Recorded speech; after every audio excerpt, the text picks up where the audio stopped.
Jadi hari ini dijadwalkan adalah agenda pemeriksaan saksi dari penggugat, dan sekali lagi pihak tergugat menunjukkan tidak hormatnya kepada pihak pengadilan dengan tidak hadir tanpa kabar. Walaupun begitu, terima kasih kami sampaikan kepada majelis hakim yang telah melanjutkan pemeriksaan saksi walau tanpa kehadiran dari pihak tergugat.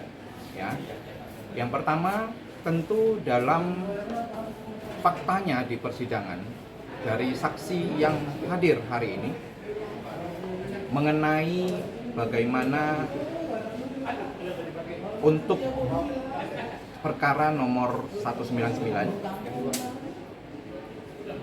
saksi jelas melihat adanya sertifikat asli yang di dalamnya telah beberapa kali, 3 kali tepatnya, untuk jual beli dilakukan dan telah dilalui notaris yang memang memiliki kewenangan dalam pejabat akte tanah. Dan di dalam sertifikat tersebut jelas tertulis bahwa telah diverifikasi, telah dijalankan dan dicek oleh pihak BPN. Sehingga hari ini untuk perkara 199 terkait daripada keabsahan sertifikat hamil itu terbukti jelas bagaimana adanya akte jual beli dan lain-lain. Bahkan di dalam sertifikat hamil tersebut jelas tertulis bahwa hak alasnya adalah bekas tanah Grand C nomor 1490. Tidak pernah tersebut sekalipun atas nama tergugat yang memohonkan eksekusi. Jadi itu mengenai sertifikat.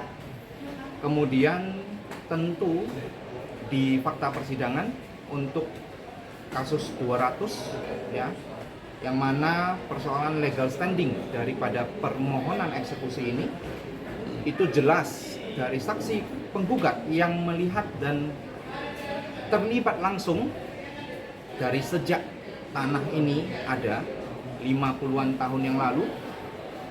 Jelas dalam pernyataannya bahwa tidak pernah mengenal, tidak pernah melihat sekalipun yang atas nama pemohon eksekusi M. Seturahman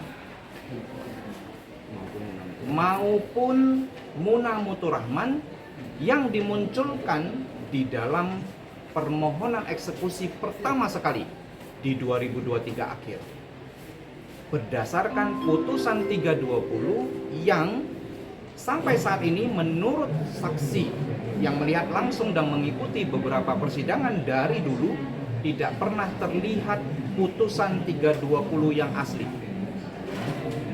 Hanya berupa fotokopi dari fotokopi. Tolong dicatat, fotokopi dari fotokopi juga bukan fotokopi dari Nezegelin asli atau fotokopi dari asli. Berarti abang meragukan keabsahan. Sehingga keabsahan putusan 320 yang jelas di dalamnya tidak terdapat ukuran batas-batas hak alas siapapun itu, letaknya di mana, jelas di dalamnya tidak ada. Sehingga jika itu yang menjadi dasar, sekali lagi di dalam fakta persidangan terkuak bahwa setelah permohonan eksekusi tersebut dibuat seolah-olah ada kunjungan yang diakui mungkin sebagai proses dari konstatering yang menurut majelis hakim langsung bahwa yang berwenang melakukan konstatering, pengukuran dan lain-lain berdasarkan putusan 320 itu seharusnya adalah pihak BPN. Dan sekali lagi menurut saksi fakta yang sudah lama berada di lahan klien kami dan yang juga pada saat itu hadir karena tiba-tiba ada kerumunan, di sana terlihat hanya beberapa kumpulan orang yang mengaku dari pihak pengadilan tanpa ada tanda pengenal dari pengadilan, dengan tanpa berpakaian dari resmi pengadilan. Satu. Yang kedua, pihak yang hadir tersebut sudah dipastikan tidak ada dari pihak BPN.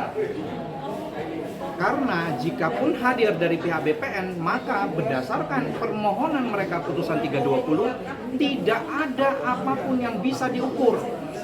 Letak objek pun tidak tahu di mana. Sehingga tentu dengan ketidakhadiran dari BPN, maka yang diduga sebagai konstatering abal-abal tersebut seharusnya tidak sah. Dengan tidak sahnya konstatering yang abal-abal tersebut, maka tentu apa yang dimohonkan oleh pemohon eksekusi juga seharusnya batal demi hukum. Karena objek yang ada dimohonkan tidak jelas, dan itu merupakan kerugian daripada klien kami. Atas ketidakbecusan ya dari pemohon yang menjadi tergugat di dalam perkara ini, yang mengaku-ngaku ahli waris dari Munamutur Rahman di dalam putusan 320, yang pada faktanya sekali lagi di sidang tidak dapat membuktikan bahwa M. Setur Rahman itu sendiri adalah ahli waris. Karena apa? Yang ditunjukkan di sidang sebelumnya hanya SKW fotokopi dari fotokopi, dan itu hanya halaman pertama. dan hanya halaman pertama dan halaman terakhir. Sehingga di dalam gugatan kita saat ini, legal standing dari ahli waris juga seharusnya gugur demi hukum. Ditambah pada saat terjadinya kasus ini, para klien kami melakukan perlawanan.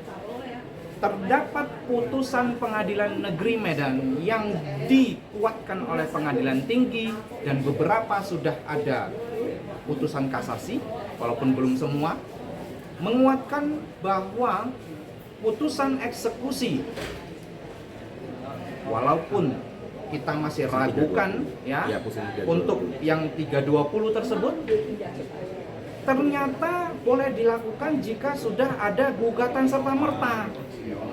Poin tersebut tadi jelas kami tunjukkan di hadapan majelis hakim, sehingga mudah-mudahan itu menjadi satu pokok dalam pertimbangan yang harus dilihat oleh majelis hakim.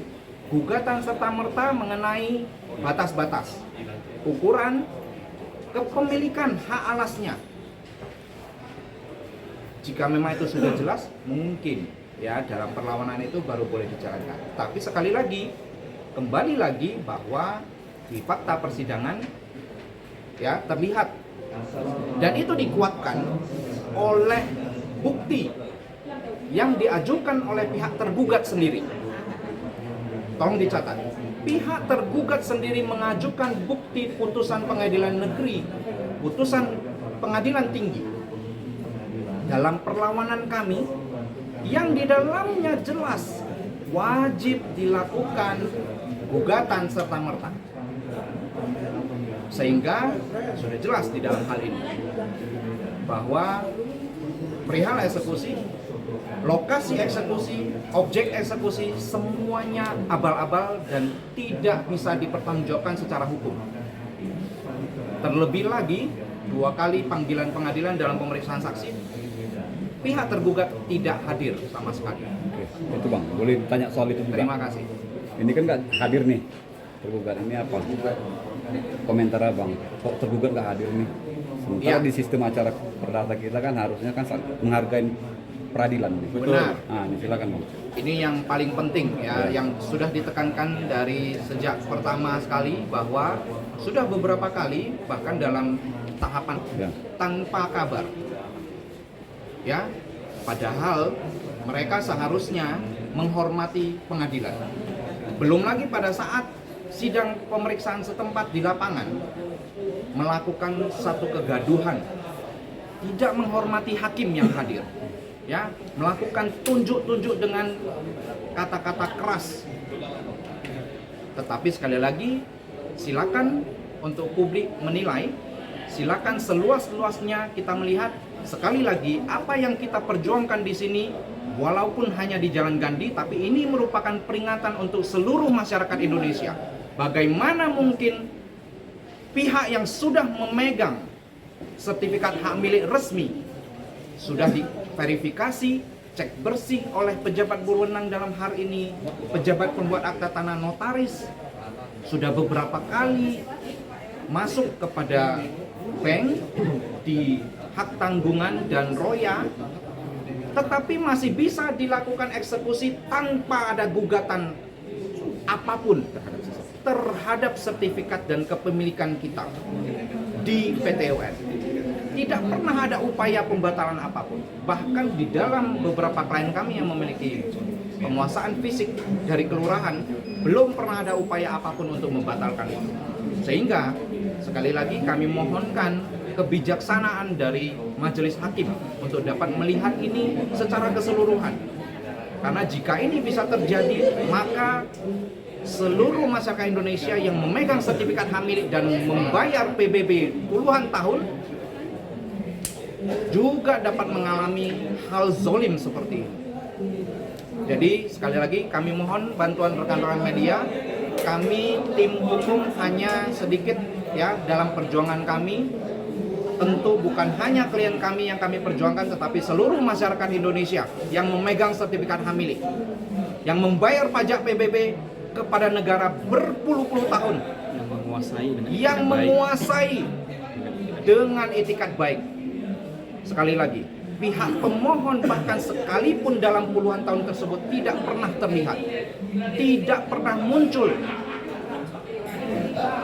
Mungkin itu yang dapat kami sampaikan. Konkretnya tadi Bang, yang tadi kan tergugat itu tidak hadir tuh.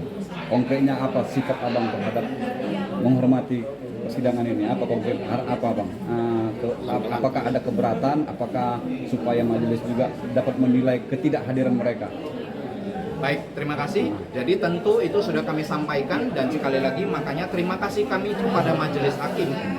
Dari mulai minggu lalu kami dapat merasakan bagaimana dihormati dengan tidak hadirnya pihak tergugat dan kemudian membuat putusan bahwa dengan ketidakhadiran tergugat kita tetap akan melanjutkan pemeriksaan saksi, sehingga kami sangat mengapresiasi majelis hakim dengan keputusannya karena untuk menghadirkan saksi tentu ya tidak bisa dalam waktu yang tiba-tiba, dan tentu dari pihak tergugat sendiri yang menyatakan akan hadir pada saat di sidang pemeriksaan bukti lalu.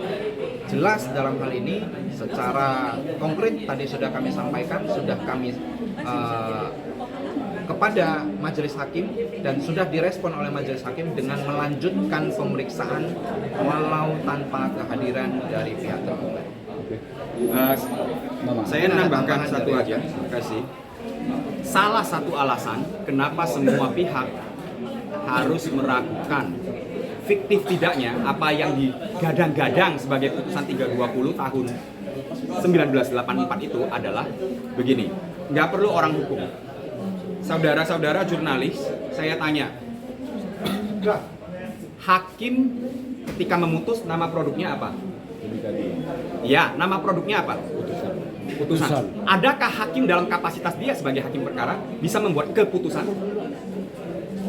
Atau putusan saja? Apakah produk hakim dalam kapasitasnya sebagai hakim sebuah perkara bisa berupa keputusan? Ataukah keputusan itu adalah produk pemerintah? Putusan Bang. Ya kan, makanya harus putusan ya. Saudara-saudara jurnalis dan halayak ramai Indonesia lihat sendiri apa yang fotokopi ke fotokopi yang terus digadang-gadang sebagai alat bukti mereka, dan mereka akui ini fotokopi dari fotokopi ya di dalam alat bukti mereka sendiri di perkara ini. Mereka ini artinya penggugat ya. Yang disebut 320, perkara 320 putusan tahun 1984 ternyata judulnya bukan putusan. Judulnya adalah keputusan. Apakah ini sesuatu yang fiktif tapi cara bikinnya agak teledor, kami tidak tahu. Tapi layakkah dipertanyakan seperti itu? Silakan jawab sendiri. Jawab pertanyaan semua orang, tolong jawab pertanyaan. Adakah hakim membuat keputusan? Adakah hakim dalam kapasitas sebagai hakim perkara membuat keputusan? Ataukah kita ini semua tahu bahwa produk hakim dalam memutus perkara adalah putusan, sedangkan keputusan itu SK pemerintah, itu baru surat keputusan. Dan ini pun fotokopi dari fotokopi yang mereka akui sendiri, fotokopi dari penggugat ini. Jadi apakah tidak layak kita mempertanyakan ini fiktif atau tidak? Yang disebut 320 ini. Jelas dari proses persidangan tidak pernah ditunjukkan oleh pihak pemohon eksekusi dalam hal ini tergugat dalam perkara ini. Nama penggugat dan tergugat siapa nih, Bang? Nama penggugat dan tergugat dalam perkara ini, Bang. Ya, Bang. Nama penggugat dan tergugat siapa namanya, Bang? Penggugat kita di perkara 199 adalah Hartono dan Juhardi melawan tergugat M. Seturahman, ya, yang mengaku ahli waris tersebut Dan mengaku M. Seturahman itu juga. dan yang mengaku M. Seturahman walaupun kita belum tahu dia benar-benar M. Seturahman atau enggak. Kemudian yang di 200 itu ada beberapa pihak, ya, ada Jerawati, Pak Karim, Beni, Willy Diana, kemudian melawan tergugat itu M. Seturahman juga. Jadi klien Abang siapa namanya, Bang? Hartono juga termasuk? Termasuk Hartono ya? dua nomor perkara ini termasuk. Klien Abang Hartono ya? Makasih, Bang. Siapa nama Bang, Bang? Saya Bobby Christian Halim. Ini Bapak Herianto, koordinator tim hukum kita dari Jakarta. Ini Darwis Chandra. Oke, Bang. Tim hukum kami juga dan Makasih, Bang. beberapa tim hukum kami yang belum bisa hadir. Oke, makasih, Bang.